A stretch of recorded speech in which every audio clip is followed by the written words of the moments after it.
Hey everyone, this is Friedel Huck or AJ Raven, and welcome to the latest Geekiary News Briefs, where I quickly go over some of the stuff that happened in pop and geek culture as a whole so that you guys have something on your radar. So, let's start. The first thing that I'm going to talk about is the new Avengers Endgame trailer that was released. Now, again, the trailer didn't show much. Apparently, according to the Russo brothers, all of the promotional material in the trailer only showed the first 10 to 15 minutes of the upcoming movie.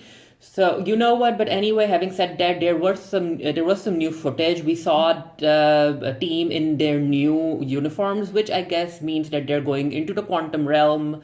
There are a lot of theories about time travel, which you know what? At this point, it might be true. I think that Thor and Captain Marvel are going to go and fight Thanos on the planet wherever he is, and then the rest of the team are going to time travel back to do something to stop Thanos or to maybe or try to protect the Infinity Stones better. I'm not sure, but yeah, the film is about to be released soon, and there are a lot of theories. Let me know what you guys think. Talking about theories, there are a lot of fans who are shipping Thor and Captain Marvel, and yeah, it's quite heteronormative, especially when you know that Thor isn't that kind of dude. Basically, and then because Captain Marvel is into Maria, whose daughter ends up being Photon, but you know what? Ship away, and yeah, it got a lot of online traction. Talking about Marvel, James Gunn ended up being rehired by Disney. Now, it turns out that Disney never fired James Gunn, so we can't really say he was rehired. It just turns out that everything was kept hush-hush as far as James Gunn is concerned.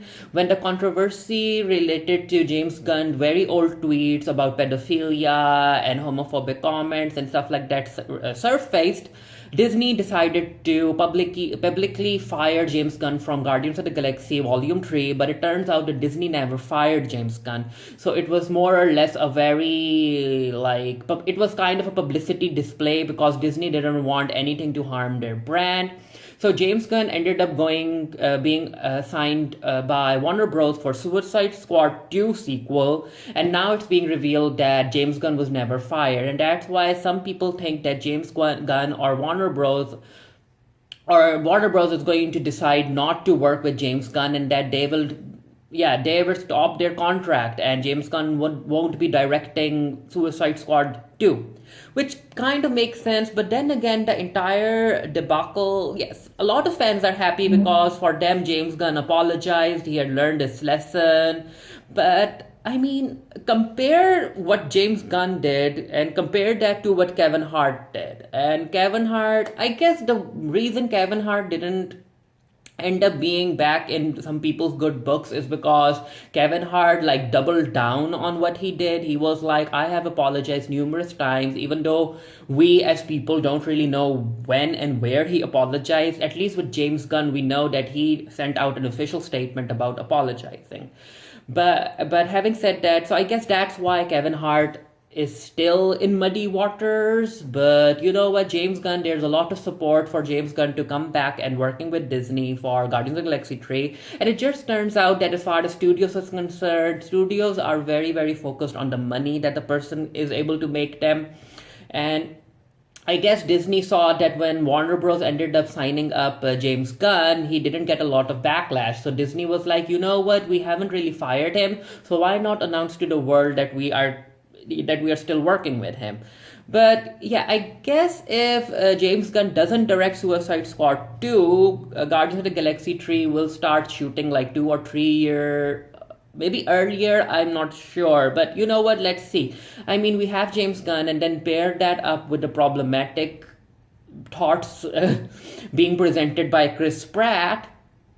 Let's see what happens. And I'm just happy that I never ended up becoming a fan of the Guardians of the Galaxy franchise.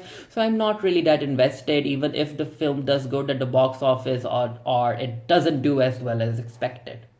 Talking about the DC side of things, Patty Jenkins ended up sharing that she doesn't think of Wonder Woman 1984 as a sequel. It's just a new installment which continues the story from the previous film, but it's also able to stand alone on its own. And I'm like, Patty Jenkins, girl, that's a sequel. I mean, there is some sort of stigma attached to sequels because sequels don't necessarily do well. So I can understand Patty not wanting to promote Wonder Woman 1984 as a sequel per se. But I mean, we all know that it's a sequel. Like Gal Gadot is coming back, even Chris Pine is there. So it's a sequel. And I really, really hope that Patty Jenkins understands that and she promotes it as a sequel because, again, we all know that it's a sequel.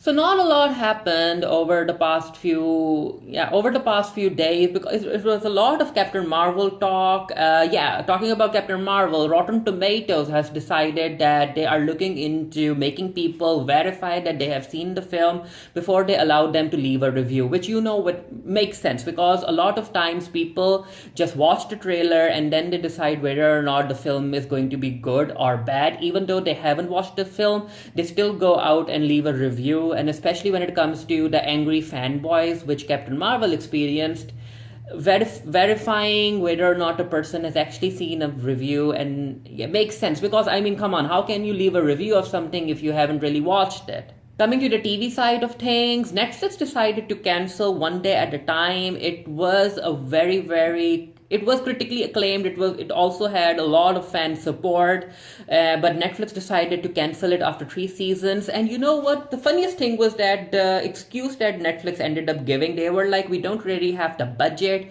We tried to save this show, but we couldn't. And I'm like, Netflix, you guys just paid $100 million to keep Friends on the streaming service for 1 more year. So really, you couldn't really figure out how to budget everything so that you could give fans season 4 of One Day at a Time, even a shortened season. And then they were also like, one of the reasons that we decided to cancel One Day at a Time is because not a lot of people watched it. And I was like, that's rich coming from you guys when you don't necessarily make it public.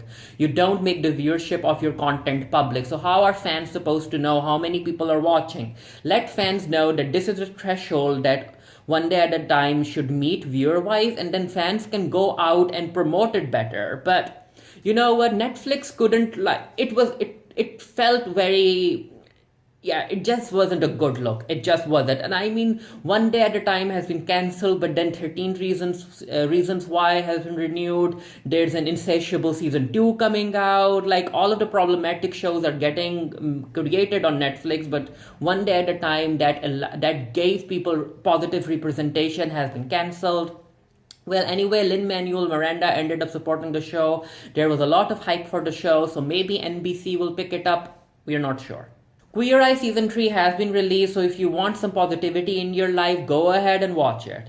For sci-fi, horror, and dark comedy fans, a new Netflix show by the name Love, Death, and Robots has been released. I only watched the first 3 episodes. It's like an anthology, and there are different episodes with different animated styles and different stories, and some of them are 7 minutes long, some of them are 11 minutes long, some are 17, and yeah, it's not for kids. So make sure to keep that in mind. You might be like, it's a cartoon so kids can watch it. No, they can't. But anyway, go watch it. It is interesting, especially if you are a sci-fi fan. Again, I only watched the first 3 episodes and I enjoyed it, and I'm looking forward to watching more. What did you guys think about today's Geekiary News Briefs? Let me know down in the comment section below. And until next time, stay happy, stay safe, stay blessed, and I'll see you guys later. Bye.